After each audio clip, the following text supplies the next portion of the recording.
views and opinions expressed in this program are those of the participants and do not necessarily reflect the views of BronxNet or the program underwriters.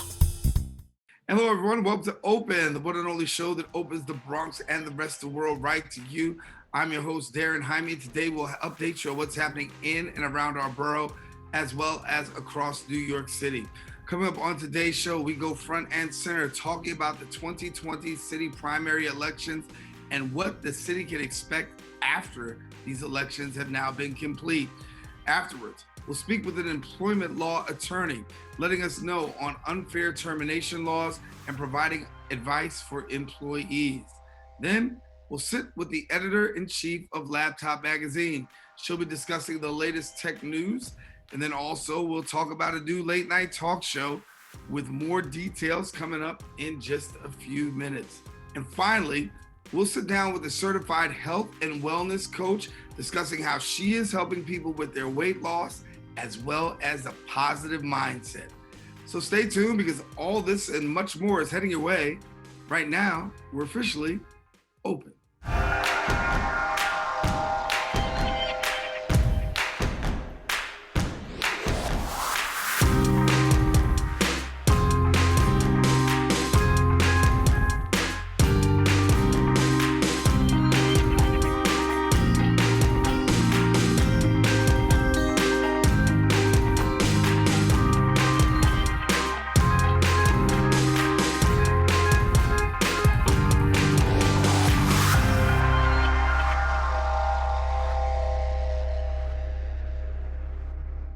And hello, everyone, and welcome to Open. I am Daren Jaime, and today is Wednesday, June 30th.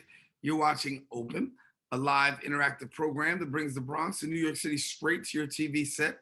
We also want to welcome our viewers on Manhattan Neighborhood Network as Open is being broadcast live simultaneously on the MNN channel. Good to see MNN family here with us as well. We also want to tell you, stay connected to us on all of our social media platforms at BronxNet TV, and most of all on our website at bronxnet.org. Well, some things have been going on through the course of this past week. We'll take you through them with our Bronx updates.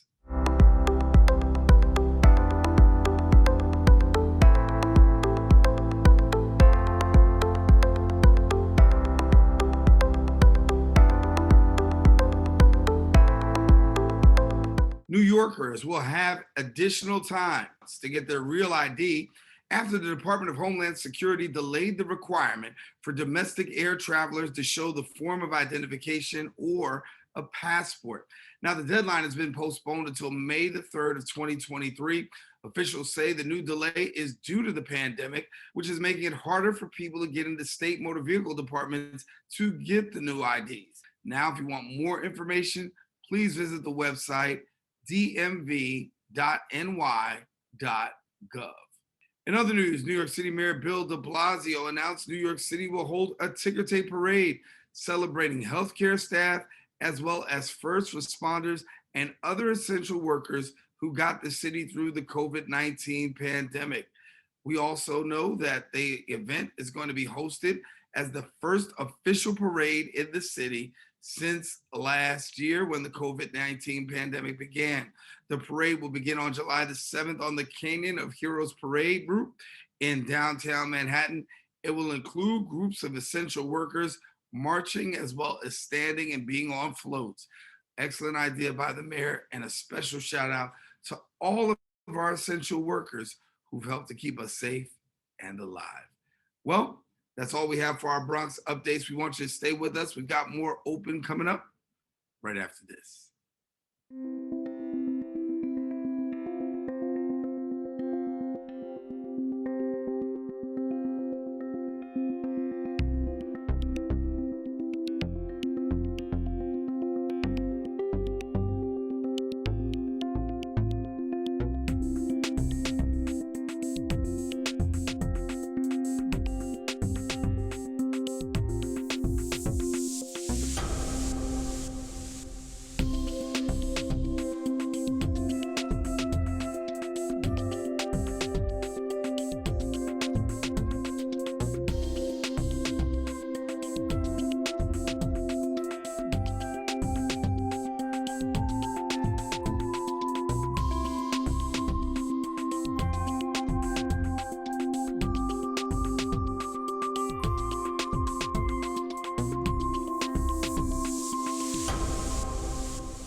Well, welcome back.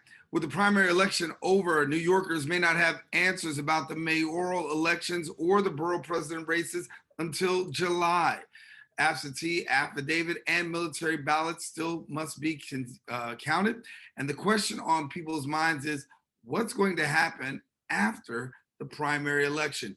Joining us now to share more details is the associate editorial page editor at the New York Post, Michael Benjamin. And Mike, good to have you here sharing with us. Glad to be here, Daren. The question seems like, a pretty basic question, but it's really a far reaching one because when we talk about these elections, obviously, while we're still awaiting the full count of the elections being given, we do know that there is still this general election, which takes place in November. But given the fact that we've got a borough that's predominantly Democratic, a city that's predominantly Democratic, things are pretty much the way it goes democratically. Yeah, whoever wins on the June 22nd primary will be the Democratic nominee in November, and more than likely win at 95% of the vote and become the borough president or city council member come January 1st. That's just the way it is in the Bronx. Is a heavily Democratic borough that's really not competitive for Republicans. I think you said almost the same thing in Manhattan and Brooklyn and Queens, except for Staten Island, which has elected at least 3 members of the city council. They share a Republican congresswoman in Nicole Maliotakis. But yeah, I mean, they're basically the only Republicans in the city of New York, Staten Island, Brooklyn. Yeah, and to be honest, to share with our viewers, this happens in a lot of localities. Yes, New York City is not the only place where it happens. The Republican Party has not been competitive in a great many urban areas across the United States. Across New York State, you're looking at Rochester, Buffalo. Those are all heavily big cities comparatively, and Democrat dominated. Syracuse, Albany, the same. Yeah, and we look around, we see this, this issue of, okay, you got this largely Democratic city, you pretty much understand, or at locale, you once the vote happens after the primaries, we know that person goes on to win. But for that person who's elected, what's the mindset like? I mean, you've been there on the political side as well. I mean, you've been on that side of the ballot before. Talk to us about what happens after the primary is over for a candidate. For a candidate, the primary, well, this year first time for the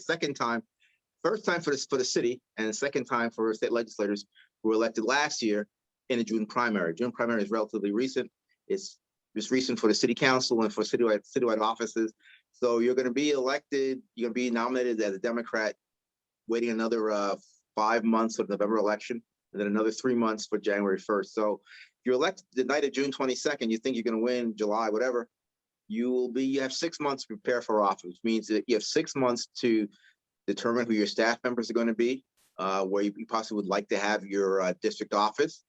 If you're a borough president nominee who has won on that night, on primary night, you're sort of figuring out who's going to be in your borough presidency, on your staff, in your cabinet, who'll be your communications director.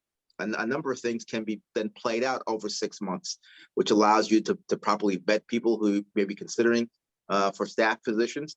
I think that's important.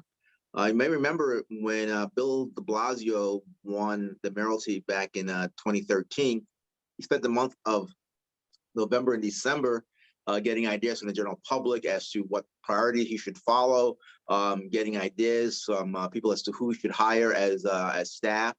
So you have all this time now to do a much better job at vetting people for different positions within your staff and focusing on what is you want to make as your priorities, but also using those 6 months to get better known to the public who'll be hopefully electing you that November, and have a better sense of what is it you plan to do when you take office January 1st of 2022. Oh yeah, let's not forget that the city council members will only be serving 2 years, because 2 years from now in 2023 they have to then run again for re-election because of redistricting, which takes place in 2022, 2023. Yeah, it's going to be pretty interesting, and we'll follow the city council race. I was going to switch to your hat for a minute, but I should be a journalist again, come back to us and talk to us about this here, because when you talk about having those 6 months, right, you've got 6 months to really get yourself together, get yourself prepared to get into office. Don't elected officials understand why they get a lot of flack from the press sometimes when you have this much time to get yourself together, this much time to make certain moves. And then when we see you take office, it seems to be slow. You don't pay attention. Somehow, I don't think sometimes the electeds get why the press is so nagging, given the fact that you've had some time to really get in the driver's seat. Right, but this is actually the first time in New York City where you're having, well, actually the first time, I think 20, 30 years where you have a June primary and you have a time to gather yourself and prepare yourself for office. And in the past, you were elected in November, took office in November, and you only had those 3 months or 2.5 months between November election and taking office on January 1st. But now you have time to pick staff, and the journalists, I think today, understand that. And you also have to have, not many elected officials, when they took office, really thought about having a communications person to be the interface between them and the media and the public. It's only recently in the last 25 years where elected officials have gotten hip, particularly those in local offices, that they need to have a communication person. They need to have a presence in the local newspapers. Now today on social media, having that presence and having a staff person who can help you get that done and do it on a regular basis. And also understanding the rules of the road on social media, the rules of the road when it comes to getting your name in the press and what issues you want to make as your priorities to get across to your constituency, so you could be better known. And if you have further ambition, what does you want to use as sort of your jumping off point, your launching point for a future bid for another office, whether you're in council, you want to run for borough president, or you want to run for state senate or assembly, some other office, or Congress. You want to look at, how do I set myself up better for what my future plans may be. Yeah, give us a few seconds here, and we're not talking about results, but I just want to have the opportunity to talk to you about just the campaign itself, and from what you saw leading up to primary day. Who did you feel carried the strongest campaigns going into primary day?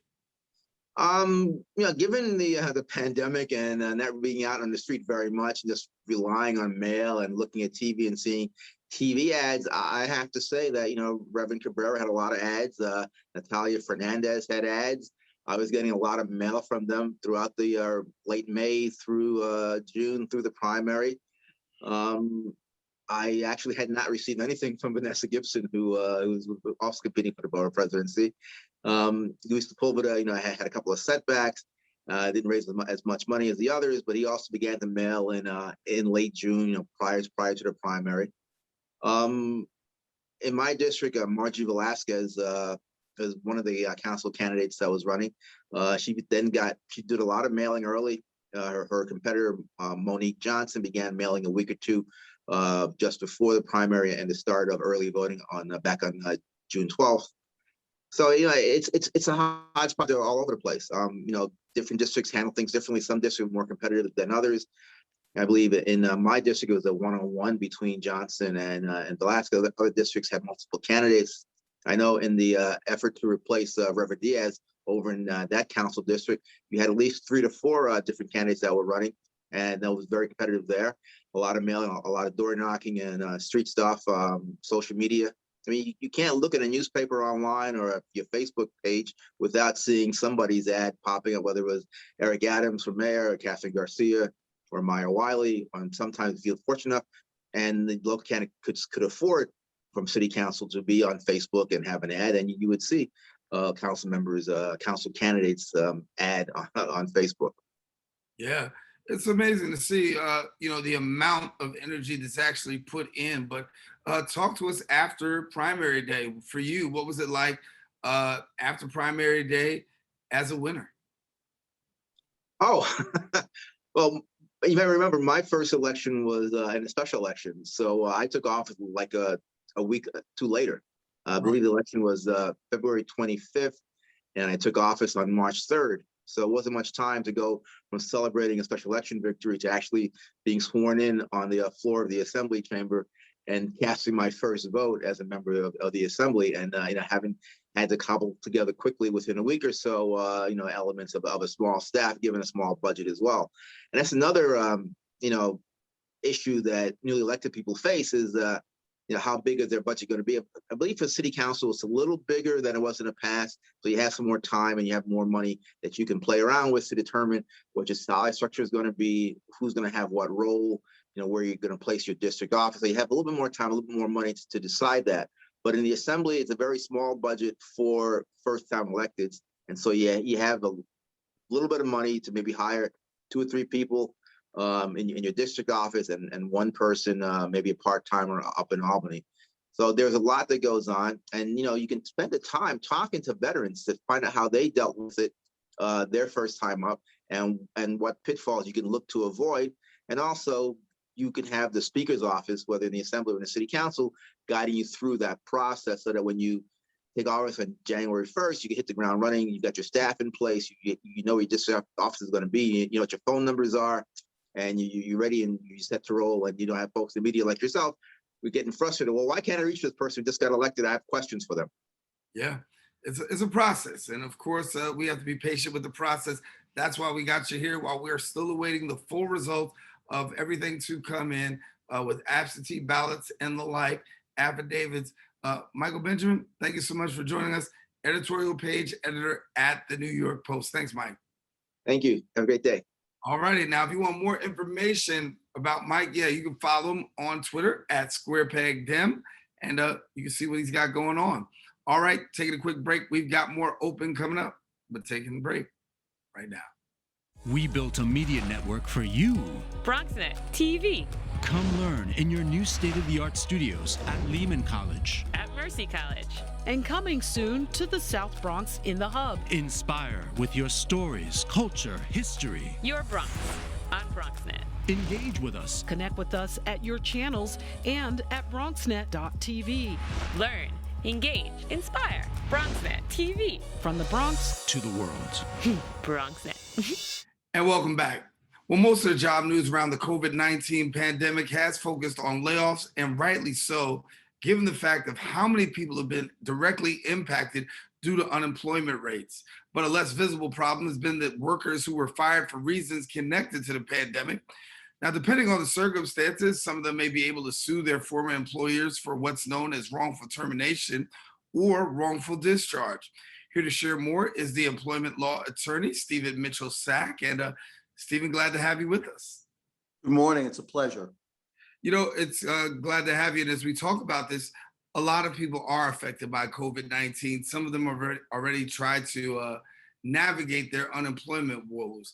But to know that this is a possibility that they could actually have a case for wrongful termination and wrongful discharge.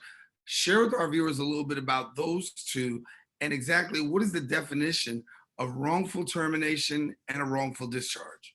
All right. So you've asked a lot in one question. Let's go to work. I've been practicing for 41 years, and basically all I do all day long is represent fired executives and workers. So I'm fairly qualified to help you with this.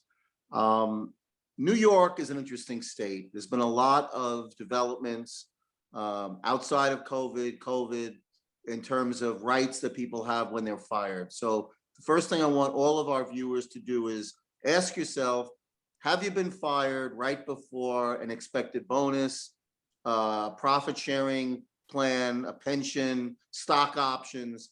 Because under New York law, it may be illegal for a company to fire you right before you're about to get an expected financial benefit, okay? Second thing is, there's a lot of laws now that protect people. For example, you can't be fired for complaining about equal pay. That's a new law. You can't be fired because of your sexual orientation. That's a new law. The New York City human rights laws are incredible.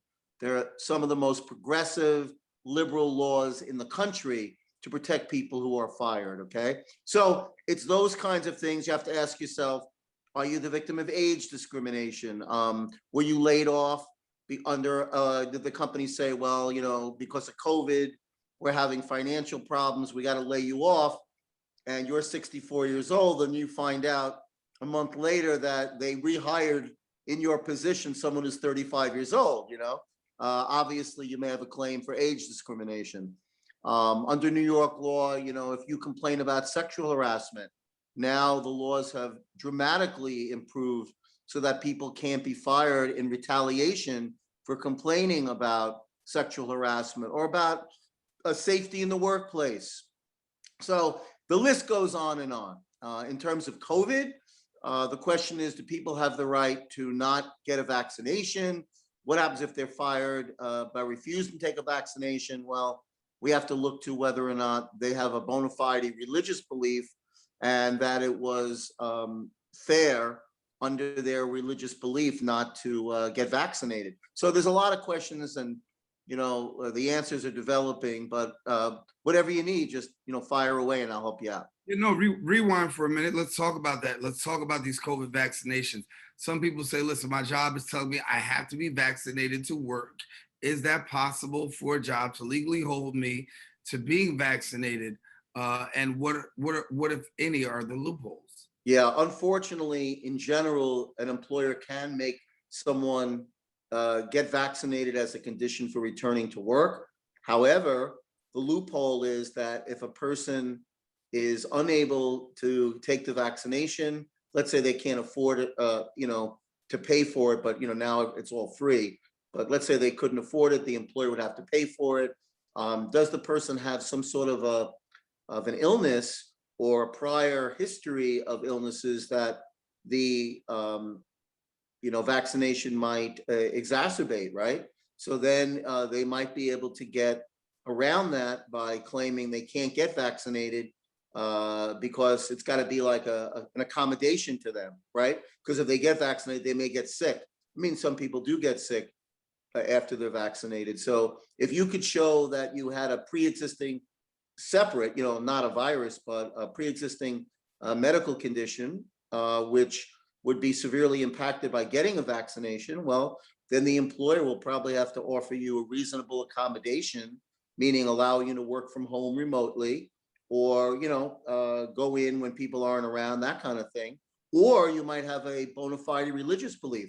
The other day I spoke to a woman, a Christian, who was refusing to get vaccinated as a condition for getting reemployed, and she asked me, did she have any rights? And I said, well, tell me why you don't want to take the vaccination. And she explained certain things to me based on her religious belief that some of the ingredients that go into a vaccination might be derived from, whatever, she said fetal tissue, whatever, and she could not tolerate accepting that. And she is a bona fide religious observer. And I said, well, you know what, if you can show that, then you don't have to get vaccinated, and the company is obligated to hire you and accommodate you. So, it depends on the various circumstances of each case. Yeah, it's important as an employee to really document, I believe, your history and your grievances, if you will, when it comes to your employers. Give us some other. That's a very important point that our viewers should know. I'm sorry if I interrupted you, but I just wanted to agree with you on that. See, a lot of employers, whenever you fire somebody, it's generally suspect, right? Especially if the person is doing a good job. So what does the employer have to do, especially if they're firing someone who's, in a protected class, like an African American, a minority, a pregnant worker, an older worker? They'd have to, document the file to show that they were firing the person because of some problem on the job. And many times, employers make those things up, right? So what I want our viewers to know is whenever you get a performance review or a PIP, they call it, a personal improvement plan, which lays out various criteria, which you believe is factually incorrect or subjectively unfair, consider writing a rebuttal, right? Which says, hey, I don't agree with what you're saying, and get that, reviewed by HR or management, because that might be a way that you fight back. And most important for everyone is whenever you're fired, negotiate the firing. Do not accept whatever they're going to offer you and merely bow your head and shuffle your feet out the door. Every firing is negotiable. I mean, I've represented thousands and thousands of terminated employees and executives in my career, generally with successful results. Now, I'm not saying that everybody's going to get another $50,000, but you might get another month of pay if you ask for it. You might get notice pay. You might get more paid COBRA, from the company, outplacement assistance. And if, like I said before, if you're close to a vested pension or profit sharing plan or stock options or a bonus, they might give you a pro rata or a portion of that. Do not be afraid to open your mouth. Most companies are going to present you with a separation agreement. Under the terms of the agreement, you have the right to consult a lawyer, and you should talk to a lawyer about the agreement and try to negotiate a better deal. Don't be afraid that they're going to pull the deal off of the table from you, because it doesn't happen that way. If you just politely and respectfully say something like, I have 2 kids in college, I have an expensive home, the firing was sudden, you're putting me on the road to financial ruin, the 4-week severance that you've offered me, studies show it takes at least, $10,000 a month for every month, to find a new job. If you have a job and you're making $100,000 a year, it could take you 6 months to a year to find a gainful, comparable replacement job. You have to go in with confidence, and you have to negotiate a better deal for yourself. Yeah. Stephen Sack, we're going to have to leave it there, but thank you. Some much needed tips and advice. Thank you for bringing this to our attention. And certainly we encourage viewers to get connected to you if they have questions. Thank you. And they can reach me at stevensack.com. That's my webpage, or the employee's lawyer. And my email address is stevensack, atty@hotmail.com. And I want you to know that whoever contacts me, I'm not charging them. I'll answer their questions. It's really my pleasure to give back to, the community. All righty. Thanks a lot, Steve. We'll leave it there. All right. For more information, now you can visit his website again at theemployerslawyer.com. And then also on social media, you also have him at Twitter at Stephen M. Sack. Listen, we got more show coming up. Stay with us. Open continues coming up after this. When taking public transportation, don't touch your phone. Carry hand sanitizer and use it immediately upon leaving the bus or train. Avoid touching your face. If someone is coughing or sneezing, move away. Wash your hands with soap and water as soon as possible. Limit contact with poles. If possible, avoid rush hour. Don't eat or drink on public transportation. Keep your bag off the floor or other surfaces. Avoid directly touching turnstiles. Stay up to date with the latest from your local health department and CDC.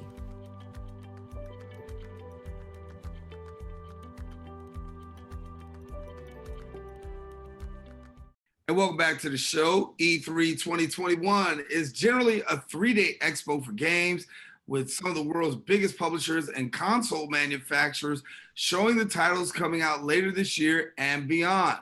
But this year's conference was an all-digital event, followed by the canceled E3 2020 event due to the COVID-19 pandemic. Give us more details as one who is very familiar and bringing us the information with boots on the ground.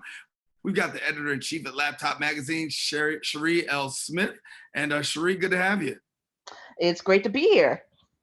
So I guess we got to talk about this here and talk about E3 2021. I mean, obviously, a lot of excitement, a lot of, anticipation, but not really the way that we always see it. Exactly. This will be my second year not attending in person since 2020 was canceled and 2021 went digital, but I'm hoping 2022 will be back in LA doing it the way we usually do it. But neither here nor there. The show must go on, and it did go on, and we saw a lot of interesting games that are, as you said, coming either this year or next. For instance, Legend of Zelda Breath of the Wild 2, the sequel to the highly anticipated game, is launching sometime in 2022. We also saw from Square Enix Marvel Guardians of the Galaxy that is supposed to be coming this year in the fall, and it looks incredible, and it looks like it's going to redeem Square Enix for the Marvel Avengers game, which did not do as well. It was kind of a flop. So let's not sugarcoat it. But this is particularly intriguing because they've changed up the gameplay. It looks beautiful. There's going to be a morality tree in there. And so it looks like it's going to be a lot of fun. Other things that I'm excited about, Metroid 5, which is going to be titled Metroid Dread. It's been a long time since we've had a Metroid game, so Nintendo fans rejoice. We're getting something else for us. Speaking of Nintendo, no Nintendo Switch Pro. That was something that a lot of analysts and just the rumor mill was buzzing about whether or not we were going to get this new Nintendo Switch, which reportedly is going to have a 4K display and like much more powerful specs. It did not show up. So fingers crossed that it will appear before the holiday season so we can at least start putting our pre-orders in. Other games that came up, Avatar Frontiers of Pandora. So if you were a fan of James Cameron's Avatar movie, now you can kind of play it and it looks beautiful. There are trailers online for a lot of these games. Microsoft Flight Simulator, which came out last year for PC, and it was so powerful that a lot of PCs were struggling to handle it. But Microsoft has found a way to downcast it to 4K, let it play in either 30 frames per second or 60 frames per second, and it still looks gorgeous. And the big thing about Flight Simulator is that it's basically using Microsoft Bing in like their maps to give you a photorealistic world, so you can fly over your house. Like, hey, you really can see your house from here in this game. So there's a lot of really cool things coming. Mario plus Rabbids, Sparks of Hope, another Nintendo exclusive. Far Cry 6 with the fabulous Juan Carlo Esposito as the big bad in this. So I'm really excited for that game.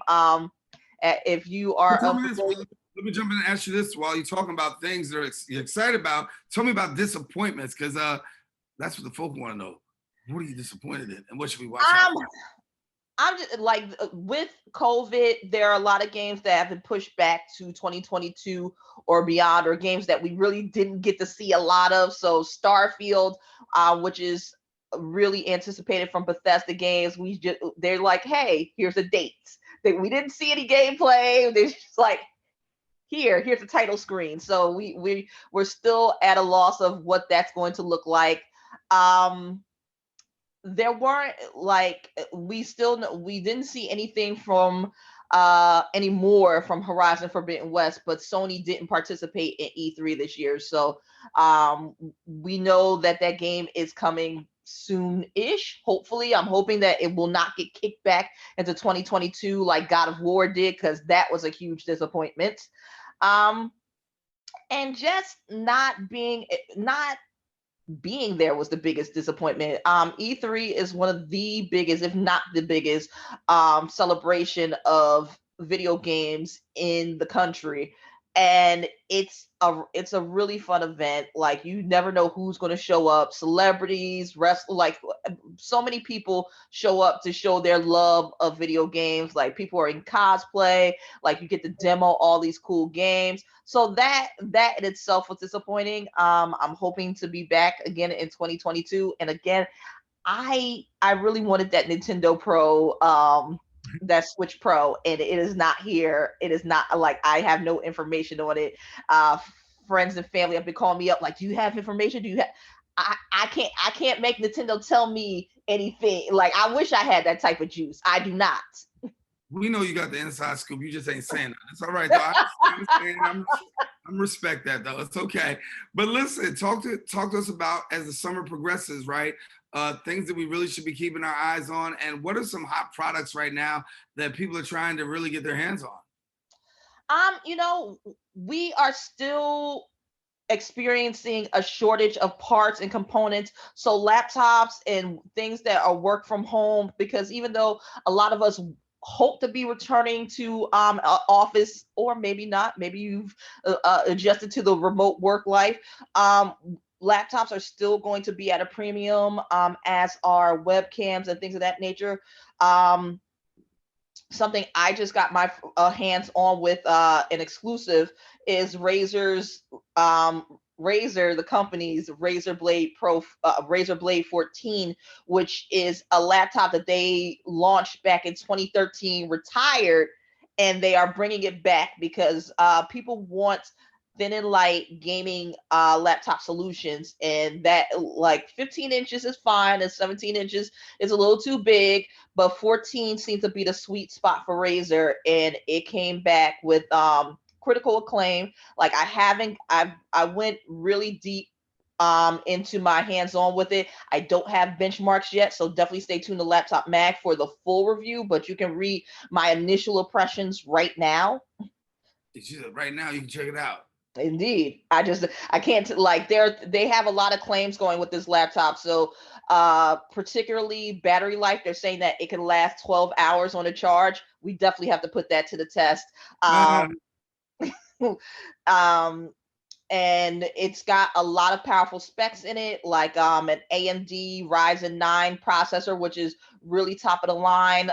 It's got an NVIDIA RTX 3070 graphics card, again, a 14-inch laptop with a HD display. So you got power, you got beauty, you've got customizable keys. Will it cost you a pretty penny? Absolutely. The one that I got my hands on is starting at $21.99. The starting price is $17.99. So you definitely want to have your dollars saved for that. But when you want power like that, you are going to fork out a decent amount of money. Give me a little bit about Apple and Mac. We know that the Macs are now rolling out. We see that the desktop models are starting to hit. What can you tell us about that? And then also talk to me about this new iPhone. So we just finished up WWDC, which is the annual Apple Developer Conference, and we didn't get any hardware, which I was disappointed about, because the rumor mill has been buzzing for about 6 months of, we're going to get a 14-inch MacBook, we're going to get a 16-inch MacBook, and they're both going to have mini LED displays, which are supposed to be better than OLED because they're going to be more vivid, they're going to be more energy efficient, which translates into more battery life. Neither of those showed up. Neither did an iPhone. No AirPods 3. None of the hardware that you wanted to see. Which, to be fair, like sometimes that stuff drops at WWDC, but typically it's all about software. So we saw a lot of improvements to iPad OS, Mac OS, and Safari. So Safari is going to be doing tab grouping and things that will make browsing and doing your multitasking a lot easier. But the search for the next iPhone continues. Like we've been hearing crazy rumors about colors. Like there's supposedly going to be a pink one. I doubt that very seriously, but one can dream. Yeah, one can dream. Listen, got a little under a minute left. Give our viewers something to pay attention to. Pay attention to your security. A lot of people don't change their passwords. Change your passwords, switch them up.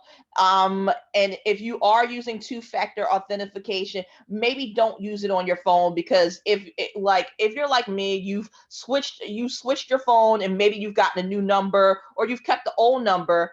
And you use two-factor to sign in on your phone with that old number, it's still linked to the other phone that you had. So maybe use an authenticator app instead, so you don't have unfortunate slips of security, because these days it's tied to your banking. It's something as simple as your Spotify account can lead a really good hacker or even a mediocre hacker to more important things. So really be aware of where you are logging your passwords, how you're accessing all those restricted sites and like those password protected sites. I would highly recommend Google Authenticator, or like Microsoft has one. There's tons of them, but get one. Yeah. Sherri L. Smith, editor-in-chief of Laptop Magazine. Always great having you here, giving us the info that we need to know. Thank you much. Thank you so much. All right, now listen, if you want more info, what we want you to do is make sure you stay connected to her. And how do you do that? You go about visiting her on the website, social media, laptop.mag, again, laptop.mag. Well, we encourage you to stay with us. We do have more show.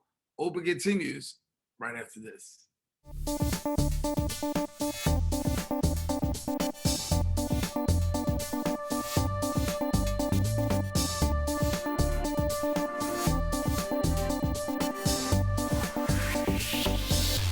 If you're struggling to afford your internet bills during the pandemic, there's a temporary government program that may be able to help.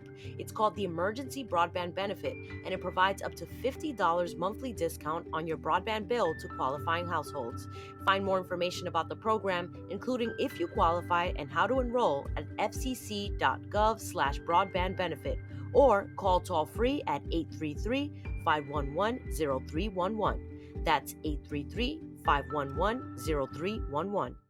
And welcome back to the show. BRIC is the leading arts and media institution anchored in downtown Brooklyn. Its Emmy Award-winning network, BRIC TV, is proud to announce its first late-night talk show series, Hella Late, with Hollie Harper. Well, the show is a Black woman lead, late-night comedic talk, as well as a variety show. And joining us to share more details is the co-executive producer and the host of Hella Late with Hollie Harper herself. And Hollie, good to have you here on Open. Oh, thank you. Thank you so much for having me. I appreciate it. Excited or what? I'm really excited. We've had, it's a 4-episode late night comedy talk show, and we're 2 episodes in, so we're halfway through, and it's been great so far. Yeah. So what can viewers expect? I mean, obviously a late night show that brings a lot of flavor, and it's a pretty good thing for people to be able to see, huh? Yeah, it is. I mean, BRIC is on different channels if you're on Fios or Spectrum, but they also have their own channel on YouTube. So if you just type in BRIC TV, BRIC, and then TV, you can find all of their programming. But Hella Late with Hollie Harper it's a comedy talk show. So even though it's a talk show, it's very comedy led. We have funny sketches, we have funny songs. There's a funny woman on the street interview where I just get poor unsuspecting Brooklynites and ask them crazy questions. And then we have a 20 to 1 section where I interview a celeb. That's the talk show, obviously talk show part. And I feature comedians, really good comedians here in Brooklyn. Yeah. What's it like to be able to tap into so much of the variety of talent that we have across our city, and particularly right there in Brooklyn? Well, one thing that's really helped me is that I'm a comedian. I've been a comedian for a long time now. I've run my own sketch comedy show, American Candy, for 12 years. And that is sketches and it's funny songs. And I open the show with stand-up each time. So I've been doing that. We've had 52 sold out runs, not even just performances, but sold out runs. Each run is like 2-3 nights over the past 12 years. So I've gotten really used to fronting my own show, and then just adding, the only thing we really added was the woman on the street component, because everything else had really been there that I've already been doing. I've been a stand-up comedian, I've been a sketch comedian, I've been a musical comedian. So doing the woman on the street interviews and the celebrity interviews, that just kind of put the nail in the coffin for it. Now this is a talk show. Right. What's it like for you to now take that to TV? Because, you know, it's different doing stand-up and it's different doing the different things you do. Now you have it in front of the big screen. Well, I think what it's like when we're bringing it to TV, it really made me think about what kind of show I want to see. Because it's like you said, you have a very good point. Theater or live, entertainment is one thing. Television is another medium. So for me, it was so much about making it really funny, really smart, really hard-hitting, but really fast.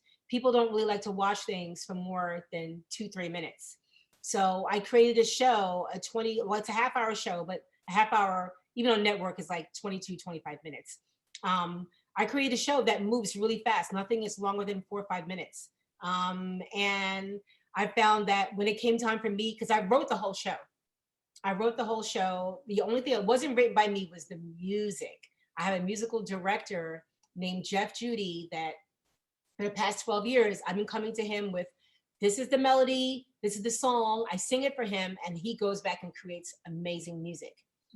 He's an incredible artist. And so I brought him in for this.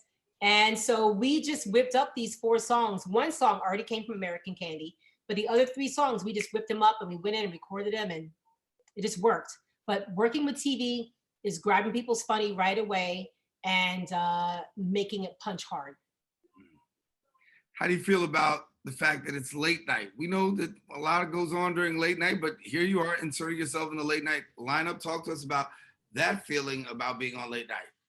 Well, what's really funny is like Hella Late with Hollie Harper. It comes on at 10 o'clock, which is late for me. Like that is late for a lot of people. You know what I mean? Like I'm a mom. I have 2 kids. 10 o'clock is late for me. But like I love late night television, and there needs to be more of a Black female presence. You know, there have been less than 10 Black women in this country to front a late night comedy talk show or late night talk show. There have been, I maybe make number 10. Like there really have been like 10 or less. And meanwhile, when it comes to Black men, haven't been that many Black people, period. But when it comes to white men, it's like 50. There've been like really 40 or 50. Not as many white women, but I feel like late night needs a Blacker presence. It needs a Blacker presence, and it needs a more female presence. Just because I find that within my show, the things that I want to talk about and the things I joke about are things that women actually really find funny. I mean, men do too, but women, especially adults, especially moms, they find it funny. How important was that to have that Black presence at late night? Because I mean, I think, I go back to Arsenio Hall, right? You know, I mean, that was great, but that was only for a season. And we can count on our hand the amount of people that we saw that look like us on late night. Yeah, well, I mean, Arsenio's first run, I don't know, it was at least a few years. Yeah. The first time he was on, but then he came back, and that was like one season. But for me, it was crazy. Like my favorite talk show host growing up was, I loved David Letterman.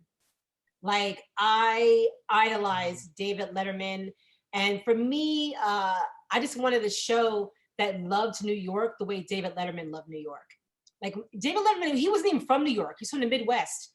Right. But he was like such a fish out of water in New York. And he just loved the authenticity of New York and idiosyncrasies of New York. And that's the same way. I didn't grow up here in New York, but I've been here for over 20 years. And I've grown to really love New York. And so I really want my show to love New York and love Brooklyn the way David Letterman loved New York. Yeah. Well, do me a favor. Tell people how they can get connected to you. Well, you can find me, Hollie Harper.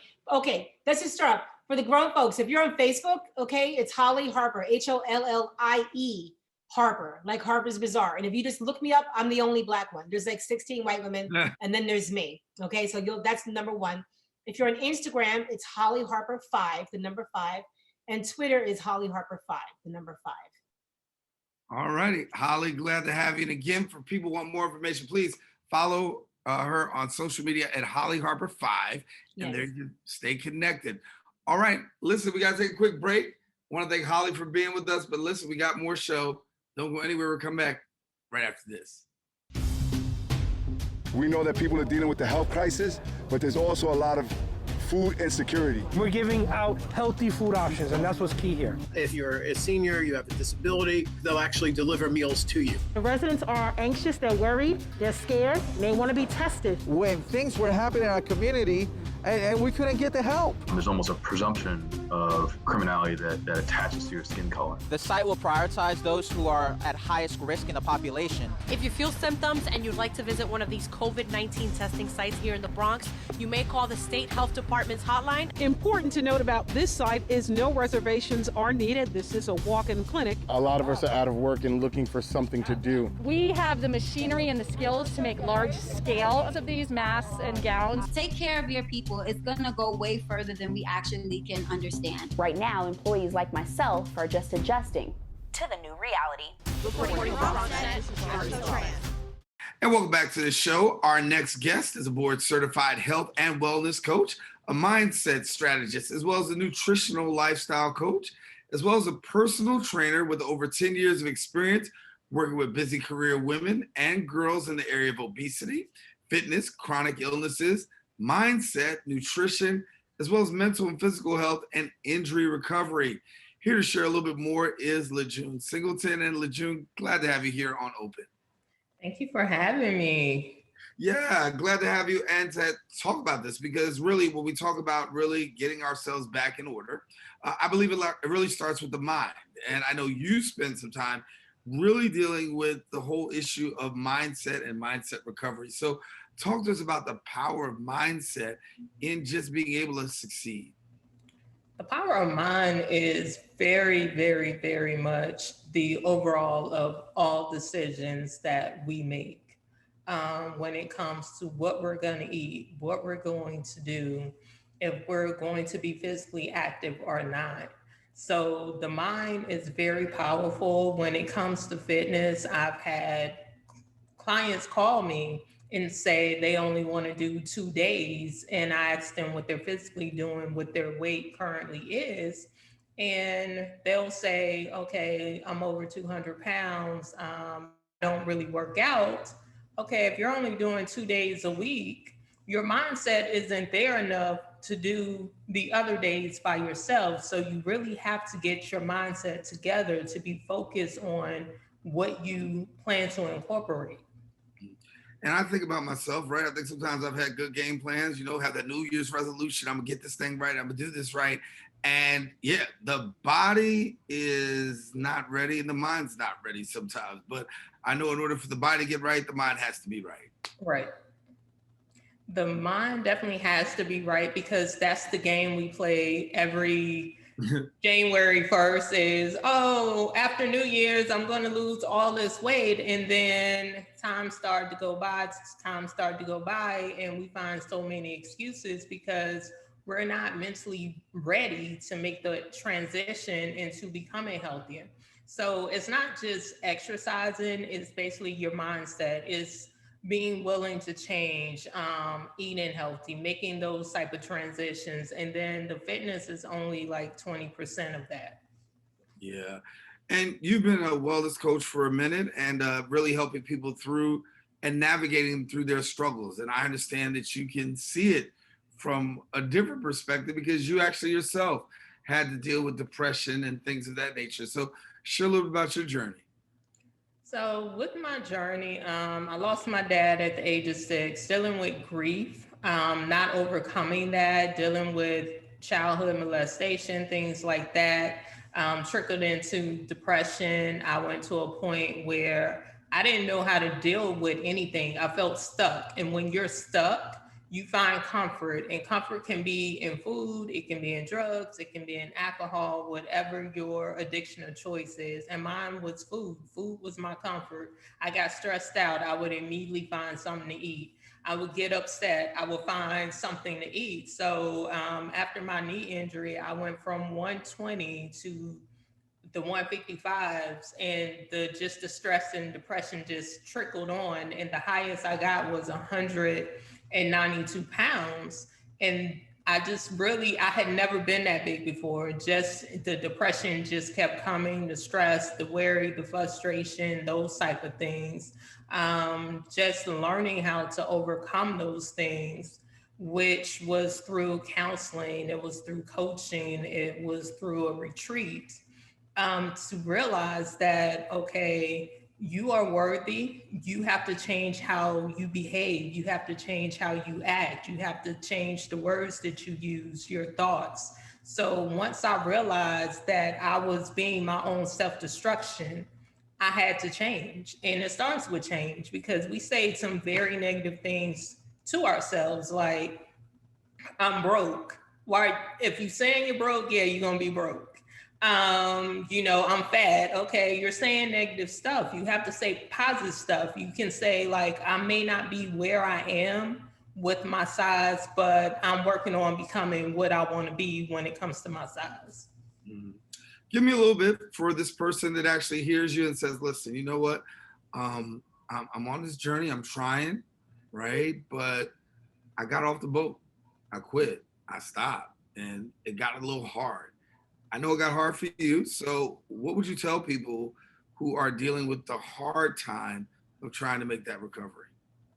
So it's always going to be challenges. Life is challenges. So it's learning how to overcome and deal with those challenges, because every day is not going to be pretty. Every day is not going to be perfect. How do you deal with those? Dealing with those differently. Instead of running to food for comfort, how about you take a walk? How about you meditate? How about you call your support system? Finding different outlets than what you usually do and not giving up, because, you know, it's not going to be easy. I work with clients, and I've been working with one client since last year, and she still has a struggle when it comes to abs. And she's like, okay, we're doing abs today. And I'm like, no, we're doing total body workout. Yeah, your abs are included into that, but she still pushes through because she knows she wants the end results. So that's what counts, is getting that end results. It may not look pretty at first, but it does take work. Yeah. So if somebody's actually watching and saying, listen, you know what, I want to get my life right. I can identify with you, but I need your help. So how can they go about accessing you? So you can reach me on LaJuneSingleton.com. I'm on Facebook, Instagram, and LinkedIn, LaJune Singleton. Definitely, I have like group specials going on you want to start working on. And it's also mindset. Mindset is definitely important. I tell any client that contacts me about personal training, we need to start with mindset, because if you've been playing up and down roller coaster with this game, your mindset isn't together, and it's something that's going on that you need to deep dive into to overcome to get to that healthy weight that you want. Yeah. So I think that people can really benefit a lot from learning how to have a healthy mindset. And before we go, just share with us a little bit about that mindset. What's the greatest thing that you could say to do in overcoming that mindset, that negative mindset, that mindset that says, listen, you know what, procrastination mindset? Those are two huge things. But what advice can you give before we get out to help people through that? I would definitely say first start with forgiving yourself, because we always fault ourselves for the things that we're unable to do. It takes baby steps. Everything doesn't happen overnight. So please don't think that you're going to lose a whole bunch of weight in a week. It's unrealistic, and healthy weight at that. So mindset, forgiving yourself, love yourself, self-care, journal, things like that. It definitely does help. It definitely helped me come up with a new perspective on becoming healthier. So I would definitely say invest more in yourself, in the time and the things that you need to do for you to become healthier. Mindset, physically, mentally, emotionally, and spiritually. It starts with you. LaJune Singleton, thank you for being with us. And for people who want more information, you can visit her at LaJuneSingleton.com. Thanks, LaJune, for coming and being with us. Thank you for having me on. Thank you for being on the show. I want to tell you that we've about ended today's show. I want to thank all of our guests for joining us, and most of all, you, the viewer, for tuning in. Now, if you missed any part of today's show, you can catch the recablecast on BronxNet Channel 67, or you can check us out on the web at BronxNet.org. Don't forget about us, too, on social media, BronxNet TV. Now, if you desire a brand new episode, my girl, Rena Valentine, she comes back on Friday morning, giving you new in the area of arts and entertainment with Open Friday. Until then, I'm Daren Jaime saying thank you for watching Open Wednesday. And most of all, keep this channel wide open. Take care and God bless.